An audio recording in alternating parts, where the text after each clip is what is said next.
don't speak to God. But we know Okay, but you God, believe it was from him, right? No, we can't tell that. Well, This is natural disaster, could happen anytime. There is Turkey and Syria. This happened like more than 100 earthquake there.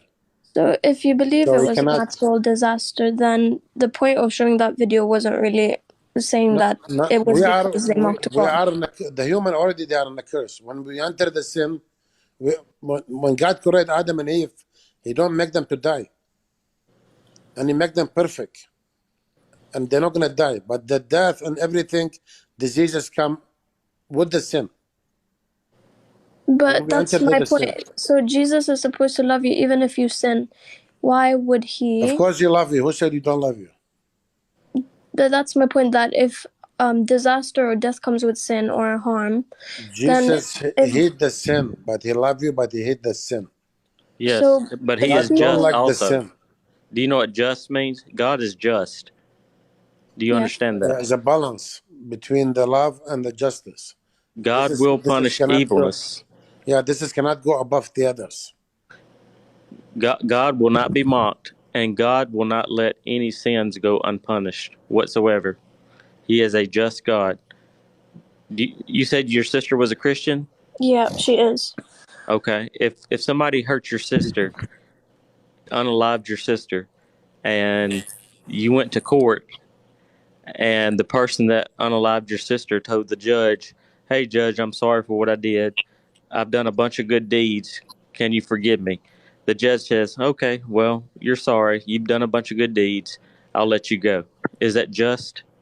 No, but he never claimed to be all love and never harm a person. Wait a minute. Justice must be done. Where do we get our laws from, sister? What do you mean, the Bible? I'm talking about where do we get our morals and laws from? Where does it start? What's wrong? Us.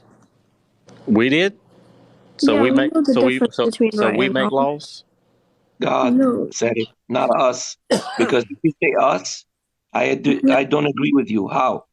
I would say unaliving somebody is good for me. I feel pleasure into it. It's God's commandment. But it's God who said, so I don't see it as bad, as good anymore. Is lying okay? God. No. Is lying okay?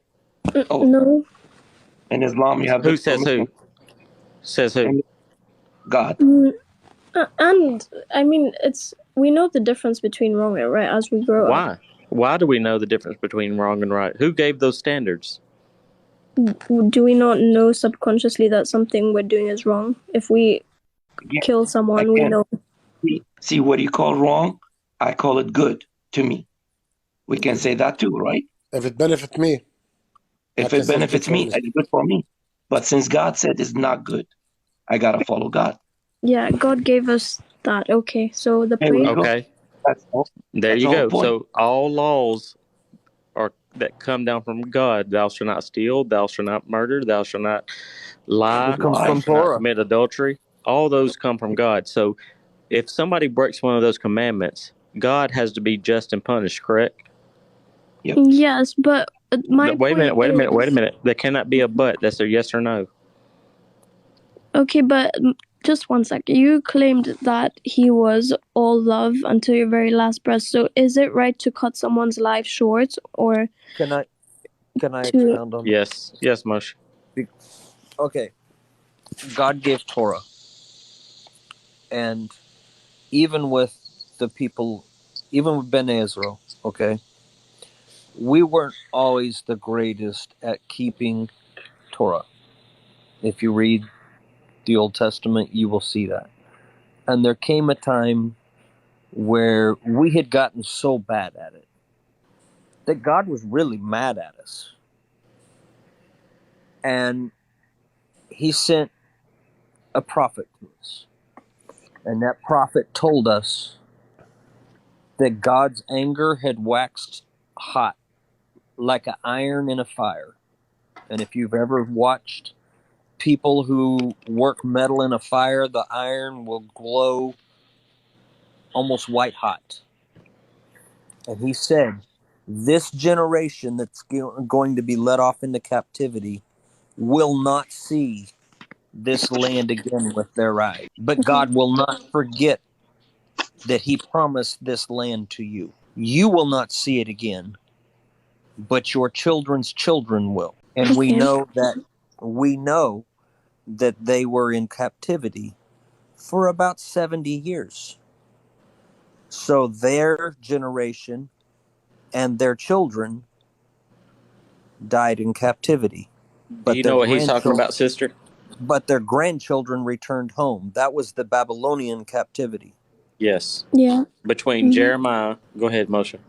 Between Jeremiah and Isaiah.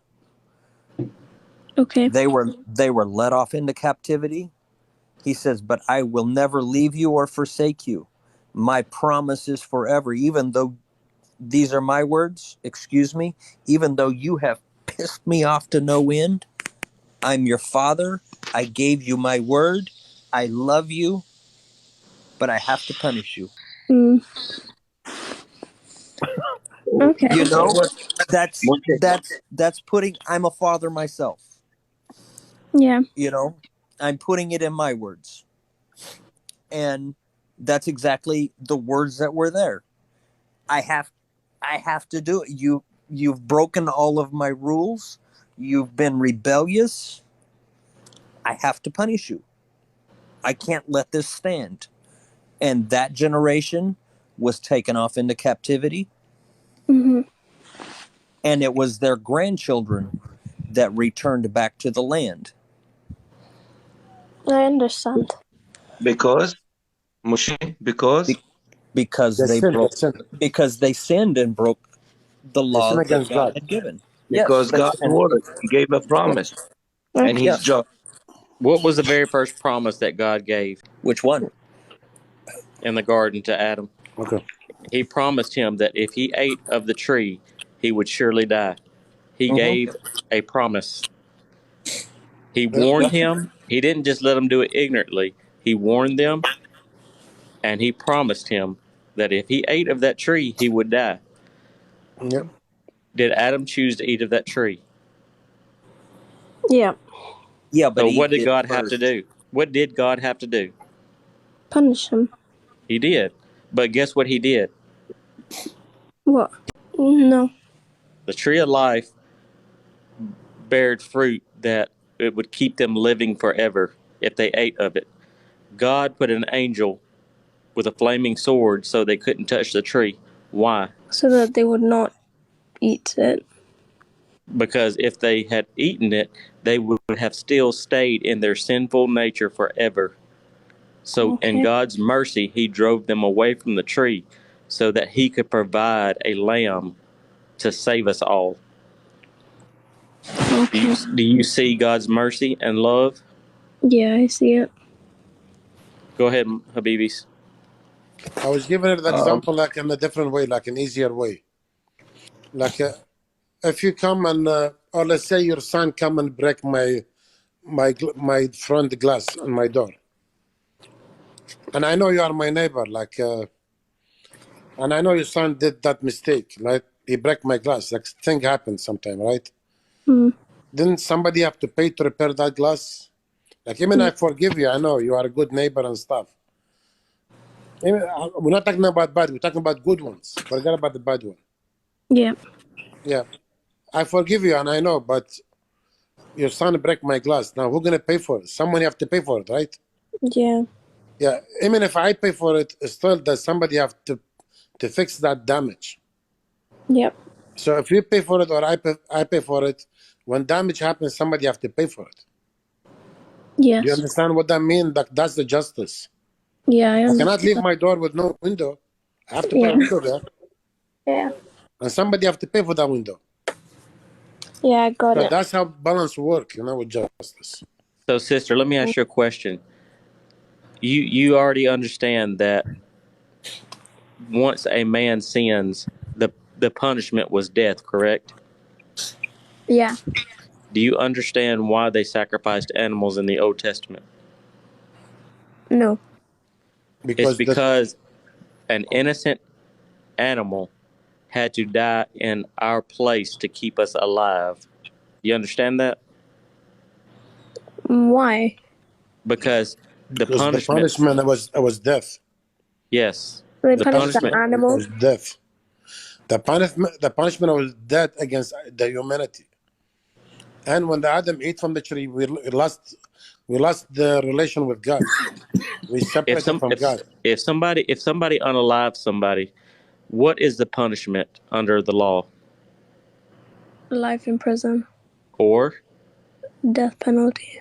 that's correct. So God made a substitution. Instead of us dying, he had them provide an innocent animal, a lamb, to be in our place for death. God's word wrapped in flesh, perfect. God in the flesh hung on the cross. The flesh died. People say God died. The Spirit of God never died. It is the flesh that God took on that died. He shed his blood because the punishment for sin is death. God, in his infinite value, was able to save all of humanity, all who believe in him, by shedding his blood. He died in our place. Jesus died in our place. The perfect There is lamb. nothing we. Go ahead. I'm sorry. I'm talking too much. Go ahead. The perfect lamb. No, you're right. The perfect lamb to take the human sins. We needed the perfect lamb. Because Okay, I don't understand the concept of that because God created everything. He created that lamb and he created you and I. So which lamb? the perfect lamb that No. you're talking about. No. Or Jesus is God. Is the God. animal that was Oh, the sacrificed animal. as well. Yeah. No, it's not the perfect lamb. The perfect lamb is Jesus. The animal is just a lamb. Can I ask you a question? You said you're 19 years old. Do you have any younger siblings? My sister is younger than me, but only by we're twins, just a minute. Okay, But no. let me ask you a question. If your sister did something very wrong and they were going to put her to death, do you love your sister enough to take her place? Yeah. Tell me which God seems to be the true God, a God that will come down and save his children, who he calls children because they sinned, or a God that doesn't come down and save his people. Okay, so this is what I'm confused about because I have heard this from, of course, other Muslims, but I kind of agree with it. So why would God himself come down?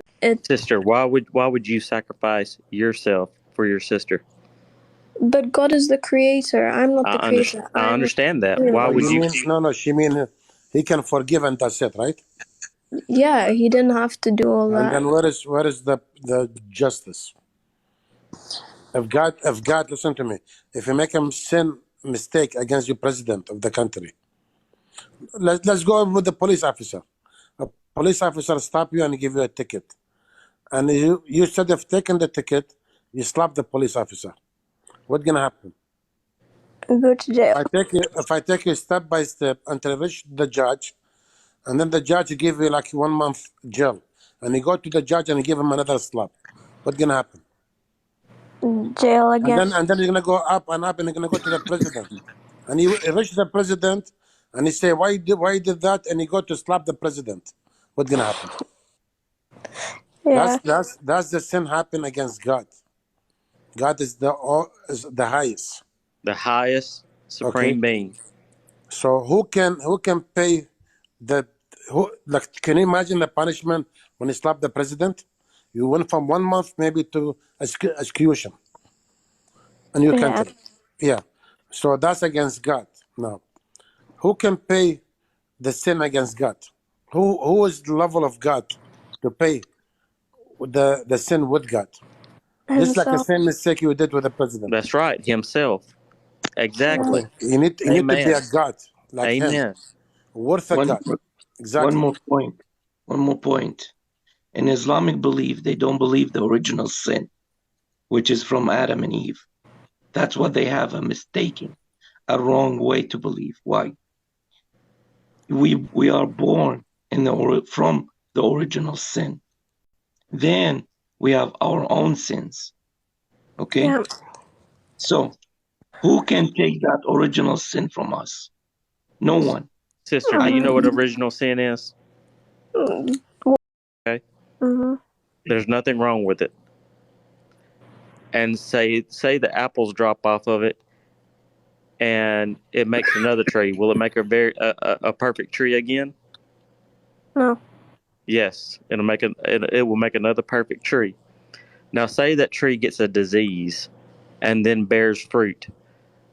When that apple drops off that tree, what happens to it? It will bring another bad tree.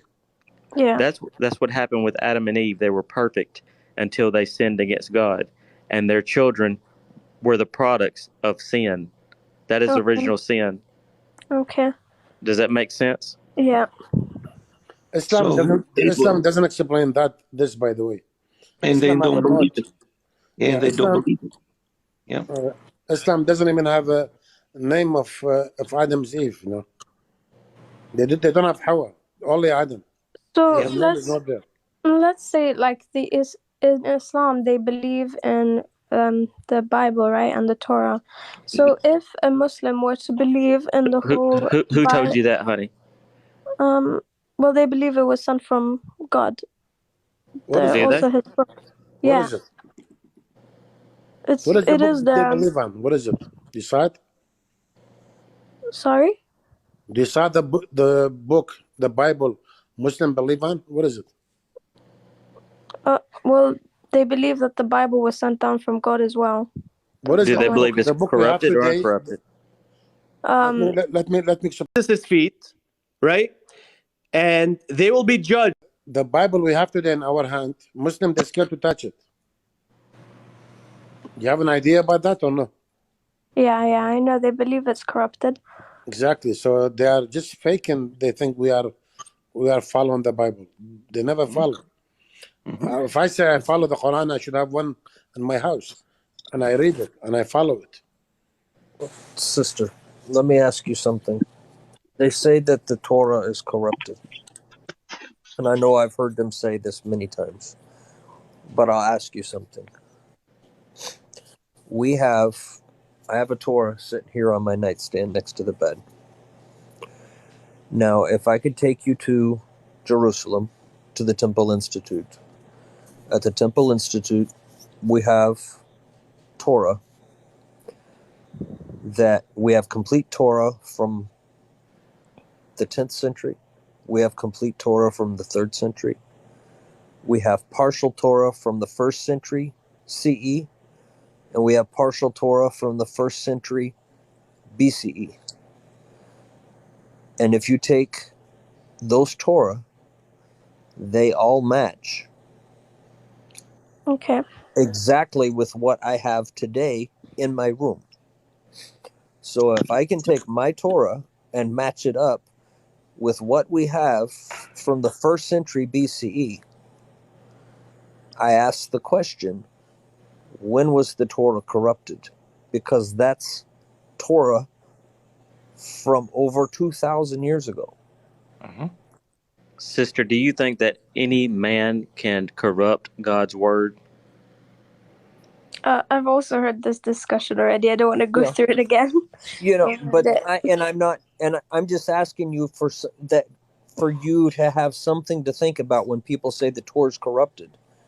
Is if you know that at least for the last 2,000 years, the Torah has not been touched.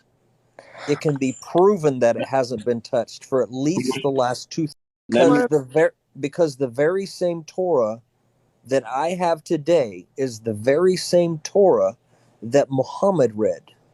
Yeah. So when was it corrupted? So I think from me personally, no one else involved in it. Is for me, I don't really know about the Torah, but about the Bibles is for me. I have seen with myself that there's many versions. I don't know. Sister, do you know what the Torah is? Do you know what the Torah is? Nope. To be honest, no. It's the first 5 books of the Old Testament. Have you read Genesis? Probably a long time ago though. Exodus? Leviticus, Numbers, Deuteronomy. Mm-hmm. What is that, Moshe? That's the Torah. That's the Torah. So That's what the first about, five. like, That's the first 5 books of our Tanakh, which would be the Old Testament in the Bible. Christian Bible. so what's the difference between the Old Testament and the New Testament, and then the like King James version and all of that stuff? The Old Testament is the Torah. The New Testament is the Gospel. Yes, And but I will what's the back up. Give me a second, please. And I will back up Moshe by saying the Torah and the Gospel, the Old Testament and the New Testament, as one Bible for Christians, has never been changed. And so I'll put back up together? again Moshe. Watch, listen, please. And I'll back up again Moshe by saying the Bible on both the Old Testament and the New Testament together has more than 120,000 manuscripts. Do you know what's a manuscript? The original version? The paper they wrote, Yeah. like old stuff, old people, Yeah. more than 120,000 to back it up.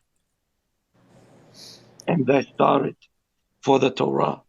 And then when Jesus came, after 32 years after his death, that close, we have the first class witnesses of Jesus writing about it. Okay. We have them as of today. Translation, heavy wordage. For me, I'm from Iraq. I like NIV. Why? They used simple words in English. So for me, it's easier to understand. For Nasi, my brother, the host, he's an English speaker, born in English world. The heavy wordage, he learned it in schools. He studied it. He knows the meanings. Yeah. So for him, King James, it's very easy, basically. Okay. Yeah. Guys, I want to say thank you for listening to me and taking your time. Not yet. I have to go. I have to go to university soon. One last thing. Okay. We said in Christianity and Judaism, the lie is a sin, right? Yeah. In Islam, you have the permission to lie from Allah. And I'm not using the taqiyya yet. The taqiyya, it's almost a lie or like acting as a lying, but more kind of nice way. But you have the permission to lie to your enemy, your friends, and your wives. Did you know that? No, I did not know that. Yes. Sister, don't lose your salvation. Islam has no salvation, especially for a woman. Islam has nothing to do with salvation. We do not worship Allah. My Jewish brother here, Moshe, and me as a Christian, we don't believe in Allah. Allah does not exist. Allah is the moon god. Look at what Allah and Islam is doing to our own countries. I'm from Iraq. Look at the top of the mosque. Why they put a moon? The moon, yeah, that's the moon god. The lah, that's the lah, the moon god. That it is in the Islamic history. It's written all that, but Muslims don't read. Sister, read the Bible. Jesus is the way. Even in the Quran says Jesus, he's God. Sister, would you like me to pray?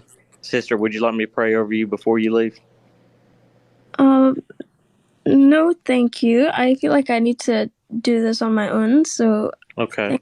Thank you very much for your time, and I'll be back to continue watching your lives.